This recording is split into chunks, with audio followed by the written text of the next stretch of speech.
Ligtas na ang 32 pasaherong nasugatan sa pagbaliktad ng sinasakyan nilang jeep na karamihan ay mga estudyante na papunta sana ng Tabuk City, Kalinga para sa Budong Festival. Ang mga biktima ay kinabibilangan ng 26 na high school at senior high school students ng St. Teresita's School of Balbalan na kalahok sana sa Budong Drum and Lyre Competition. Ayon kay Police Captain Tyron John Balanay, hepe ng PNP Balbalan, nawala ng preno ang driver nang makarating sa pababang bahagi ng lansangan sa Sitio Saleng, Barangay Balantoy, Balbalan. Nagpasya umanong ibangga ng driver ang jeep sa pagilid na bundok na dahilan ng pagkabaliktad nito sa halip na sa kabila na bangin.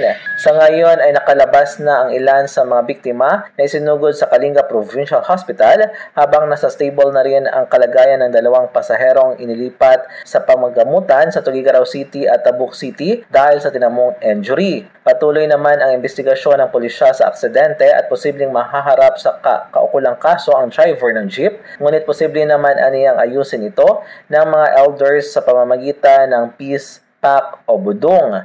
Mula dito sa Cagayan, MJ de la Cruz para sa Radyo Alternatibo, Balita Nationwide.